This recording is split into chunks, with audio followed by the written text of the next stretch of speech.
Hello interwebs, welcome to Let's Fix Computers. We're recording at LAN Raiders J18 today, and we're going to be replacing the keyboard and the display assembly on this MacBook Pro Retina. We've got a smashed screen, and the keyboard has been replaced because it's a foreignish keyboard. It's French, I think, and we're replacing it with the UK one. So we're going to start off by stripping this whole laptop down completely. And the start point is the screws, most of which are missing, so we've only got to take one of these out. So these screws are 5-point pentalobe screwdrivers. It's a larger version of the iPhone security screw. So this is a 1.2mm 5-point pentalobe screwdriver available on eBay. So we can now remove the bottom cover. And let's just bring in the camera a bit to work on this. Okay, now we've got to take out pretty much everything here. We're not going to take out the battery because that's glued in on the Retina. However, we do need to take out all of the logic board and everything. This is a lot harder than it is on the non-Retina models, so I'm just going to basically go through, peel bits off and just take it off in layers.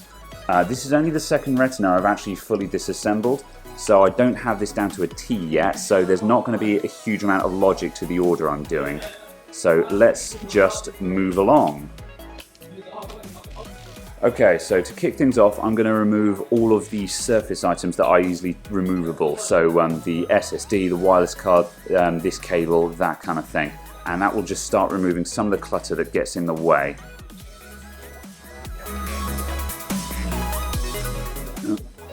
We've got a dodgy looking screw there. It's holding though, we're okay.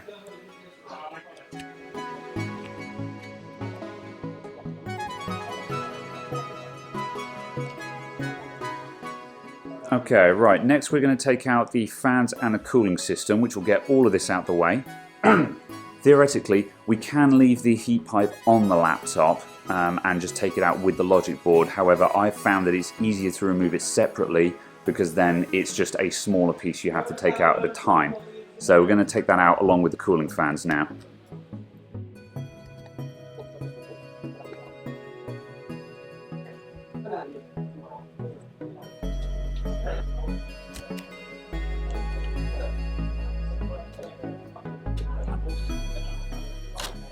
Alright, that's our cooling fans out. Now we'll just remove the screws for the heatsink and we can have that out as well.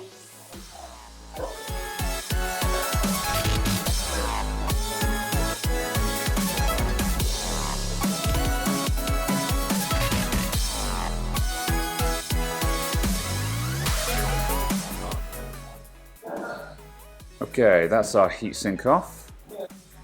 And that is fine, we don't need to remove that fella. Okay, right, next thing I'm going to do is just undo a couple of the connectors around the battery. So let's firstly disconnect the battery. Whoop, like that. And then this bit we can't lift off. However, if we peel off this cover, just stick that back there for now.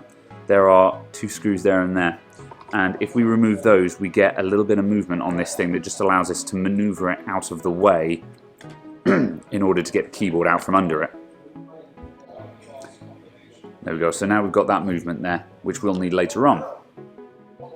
Okay, I think we're at a point now where we can start looking to take out the logic board. So I'm going to go around and remove all the last remaining connectors to it, and then we can undo those screws.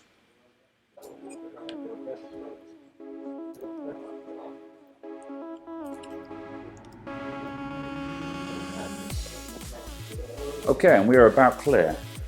Right, now I'm going to start over here and remove this fella. However, to get these cables out of the way, I've got to take two of the display screws out. So let's drop those.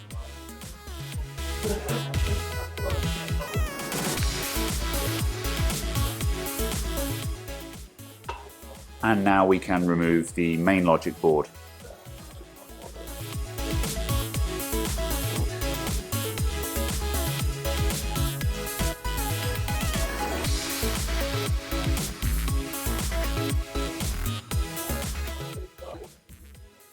Alright, and there's our logic board out.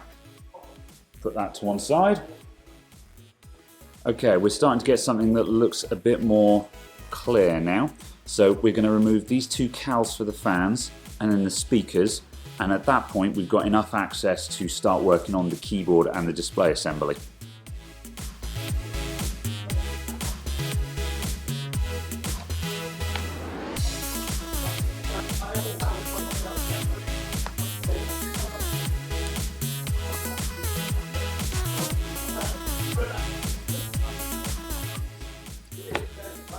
Okay, right, we've just about got enough out for the display assembly. There's two more little screws here and here that are new to the Retina that we've got to remove, and those are super annoying.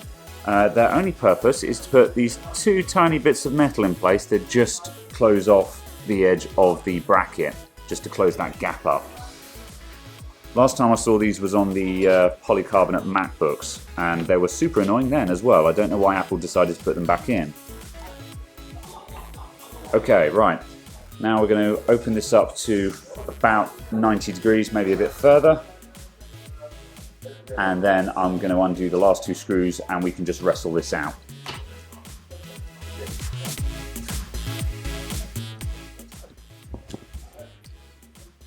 And there's our base and display assembly split. Okay, so that's our display assembly removed. Now, unfortunately, although we can take off the front glass, the actual LCD is physically manufactured into the assembly. So you cannot replace the LCD on its own. I got caught out by this when I was doing the MacBook Air, which has the same dealio. So we have to replace this whole thing as a complete unit. But the display assembly itself is surprisingly not that expensive. I picked one up for they're around about 180, maybe £200, depending on when you buy it. So not a king's ransom considering what you're buying. Okay, right, now we're down to the back of the keyboard. We've got to remove the backlight next. Now this is pretty much the same drill as the non-Retina MacBooks, it's just not quite as straightforward. We've got to pick up the side of it somewhere, and we need to be a little bit more careful with how we peel this back because the backlight is a lot more flexible on this one, so it's easier to damage.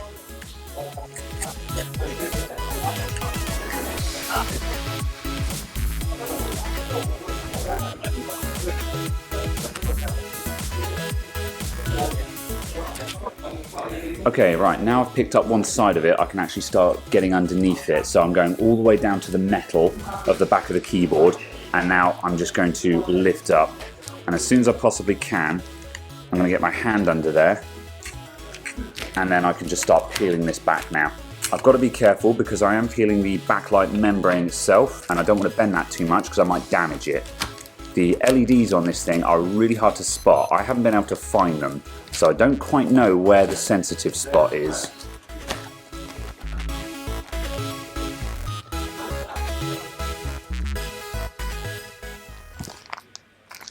Just got to be, there we go. You just got to be a bit careful getting under the battery part there. However, once it's all out, you'll be left with a backlight. So, we'll put that to one side, we're going to reuse that. Now we've got the back of the keyboard, so I'm going to adjust the brightness. Okay, so now we've got the back of the keyboard, and this is where the horrid bit comes up. Now on the non-Retina, at this point you'd be faced with rows and rows of tiny little screws, which you can unscrew. On this one, the keyboard is riveted in. Now you are not supposed to be able to remove the keyboard from this, you are supposed to replace the entire bottom case. However, you can brutalize the keyboard out. This will destroy the keyboard in the process. However, if you're replacing the keyboard, you're obviously not planning on putting the old one back in again. So, what we need to do, I'm going to use a metal prying tool just to pick up some of these rivets. And once I've got a run going, we're literally just going to tear the damn thing out. So, here comes the unpleasant part of the job.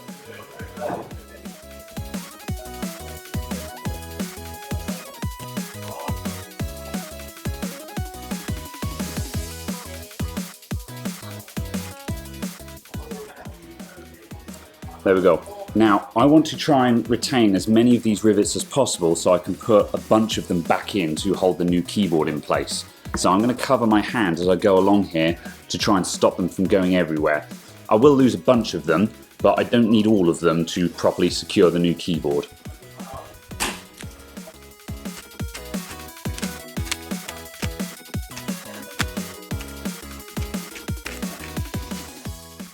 Okay, right, I'm about halfway across. Now, I just need to try and peer under because there are two actual screws in the keyboard. And those are situated under this battery bit. So I just need to try and lift that up as much as I dare. And on either side of where the cable comes back into the keyboard, there are two actual screws. So I'm just going to get in there and undo those. That's one.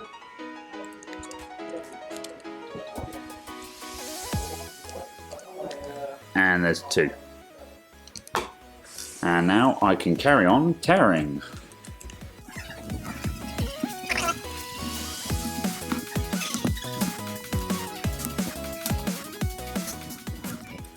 Okay, we're just about there. It's nearly all over. Oh, there we go. We out. One keyboard.